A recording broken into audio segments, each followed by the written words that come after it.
Сайн байцгаана өрх хүмүүстээ Саян телевизийн оргил цаг мэдээллийн хөтөлбөрийг та бүхэнд хүрэхэд бэлэн боллоо. Бид олон нийтийн ашиг сонирхлыг эрхэмлэн олон ургалж үзлийн интервьюж тэнцвэртэй мэдээллийг хүргэх болно.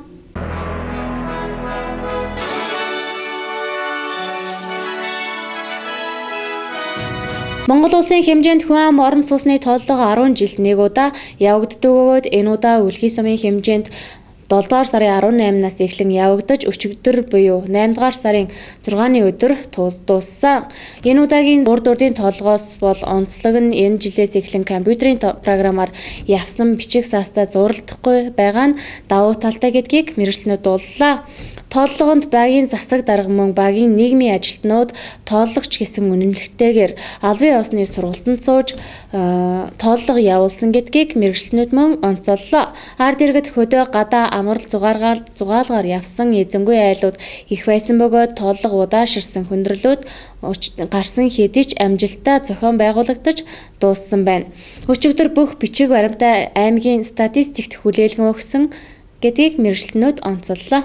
Монгол улсын хэмжээнд орон сууц хүн амын тооллого 10 жилд нэг удаа явагдах ёстой. Түүний дагуу энэ удаа орон сууцны тооллого 7 дугаар сарын 18-наас эхлэн үлгий сумын хэмжээнд манай Баянгын аймгийн хэмжээнд явагдаж байгаа.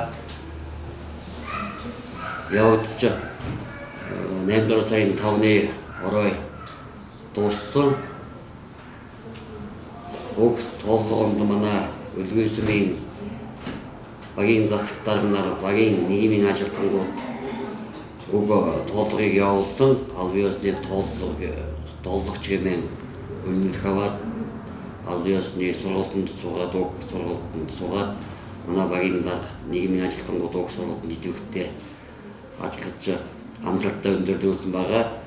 Уг тооллого явуулахад зарим бэрхшээлүүд гарсан. Үүнд 100-ны цагаар манай иргэд ийч амралтанд хөдөө гадаа явснаас болоод жаахан удаачирсан тал байгаа. Гэхдээ манай тооллогч нар, манай багийн засаг дарга нар, манай нийгмийн ажилтнууд багийн уг ажлыг дуусгаад өчигдөр 2019 оны 8 дугаар сарын 5-ны орой аймгийн статистикийн хэлцэд бүх бичиг баримтаа бүрдүүлж өгөөд ингээд дуусгасан байгаа.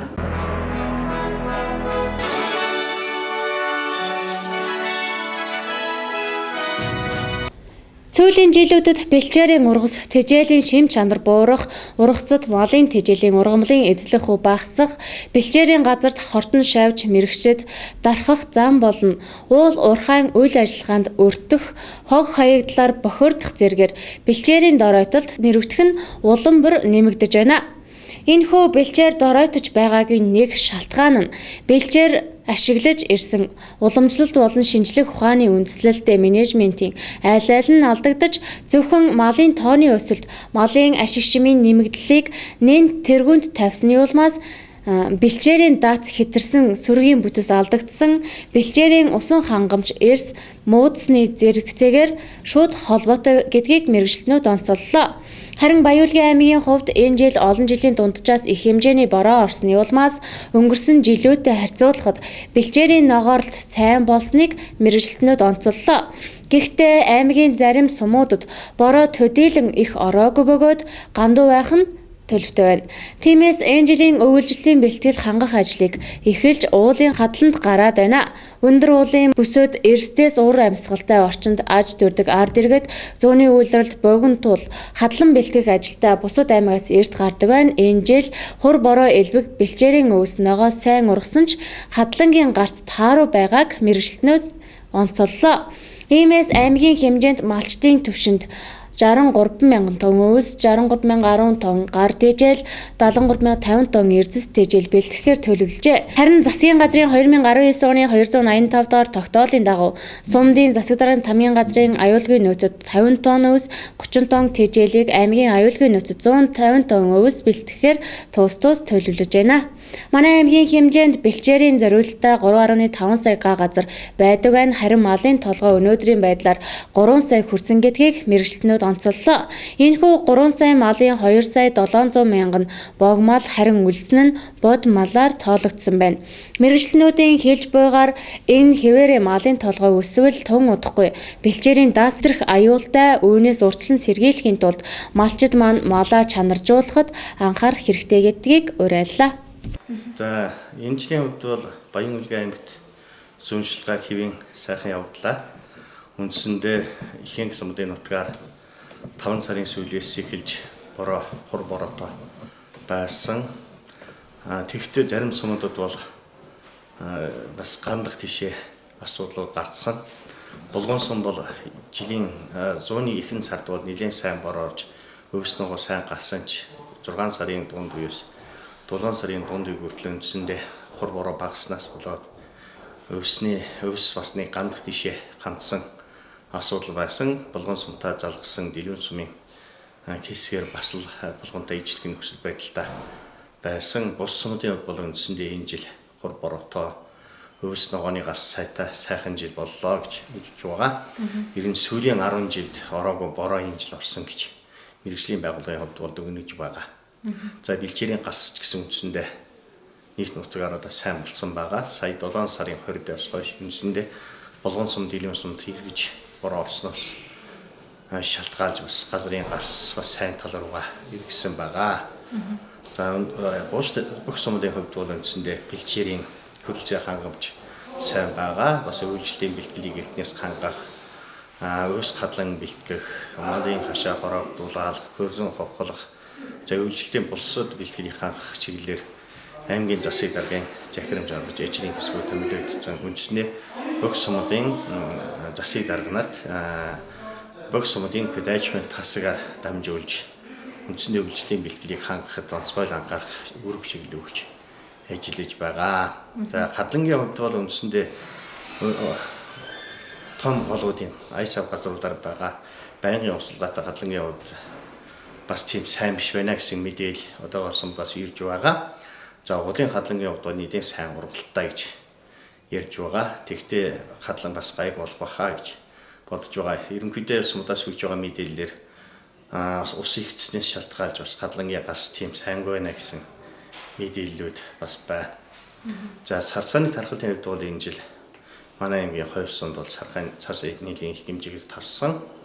Сагсай сумын даян эдийн чиглэлд за тэгээ Сэнгэл сум Могойтын чиглэлд бас нэлийн их хэмжээний газар сасаан давтагдсан байсан. Тэгтээ өвс маш их хэмжээгээр ургасан учраас хор хөнөөл нь бас өмнөх жилүүдтэй харьцуулах дараа. Энэ хувьд бол дараагийн том асуудал маань тариалалт байгаа. Газар тариалангийн асуудал дээр би бас онцгойлон анхаарч ажиллаж байгаа. Жилийн эхнээс хавар юм үед бол ерөөсөө тариалтын төлөвлөгөөг сумдад өгсөн. Тэр дагуу тариалалт хийгдсэн. За мадын тэшээлийн хувьд бол энэ жил тариалах явах ёстой багасны 200 га талбай тариалагддаг үлдсэн. Энэ маань Сагсай сумын Улаанди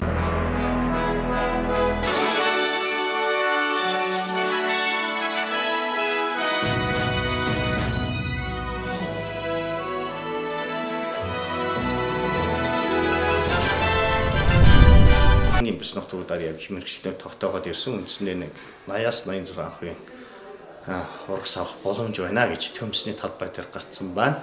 Эрд ургасын байцаа улуун бус нарийн ногоо бол үндсэндээ хураагдж эхэлсэн. Аймгийн зах зээл дээр ирээд худлаалагдж байгаа. За бус ногооны хувьд бол энэ жилдээ үндсэндээ төлөвлөгөө хангах боломжтой гэж үзэж байгаа. Манай аймгийн хувьд бол 3.5 сая бэлчээрийн талбайтай байгаа. Бэлчээрийн үндсэн гарцыг тодорхойлох арга хэмжээ маань энэ 8 сарын 10-наас 20-ийн хооронд явагдана. Аймгийн хувьд бол нийтдээ 2 сая орчим бог мал, 260 мянган толгой бод мал байгаа. За өвөлжих малын хувьд бол үндсэндээ энэ жилийн хэрэгсэлэх малын тооцоо урьдчилж гарсан. Яг одоогийн байдлаар нийтдээ 700-аас 800 мянган толгой малыг дотоод болон гадаад засгийн хэрэгсэнд бэлтгэж мах болгож гаргана гэсэн тооцоотой. Ингэсэн нөхцөл үйлч малын тоо бол үндсэндээ хоньны толгой шилжүүлснээр 3 сая толгой мал, нийт малынхан даваар тосгохны 2 сая 300 мянган толгой мал хөрвүүлжнэ гэсэн тосготой байгаа.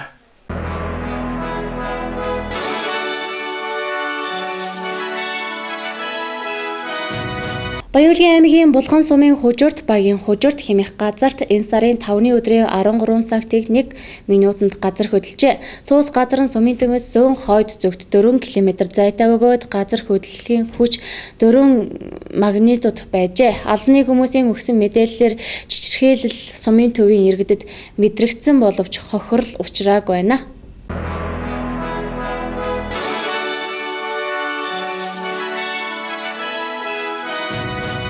Баяуулгын аймгийн мэргэжлийн хяналтын газар үлгий суманд тусгай зөвшөөрлөгийн үйлчлэгээ үзүүлж байсан Жан Мэрэм Эмийн сангийн үйл ажиллагааг энэ сарын 2-ноос эхлэн төр зогсоожээ.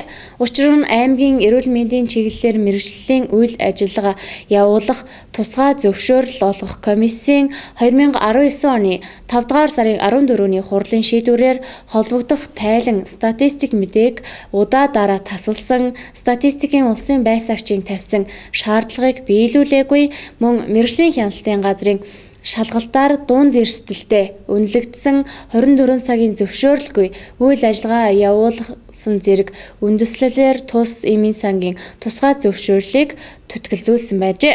Гэвч Эмийн сангийн удирдлагууд дээрх шийдвэрийг үйл биелүүлж өөр газраас объект түрээслэн тусгай зөвшөөрлгүйгээр эм барих үйл ажиллагаа явуулж байсан нь шалгалтаар тогтоогдсон байна. Тиймээс Эмийн сангийн эрх бүхий албан тушаалтныг зөрчлийн хуулийн дагуу 300 мянган төгрөгөөр торгож улсын байцаагчийн актаар тусгай зөвшөөрлийг сэргээх хүртэл үйл ажиллагааг нь төр зогсоосон байна. Эрхэм үзэгчдээ энэ хүрээ Саян телевизийн оргил цаг мэдээллийн хөтөлбөр маань өндөрлөж байна. Дараагийн хөтөлбөрөөрөө иргэн уулзлаа. Баяртай үзэгчдээ.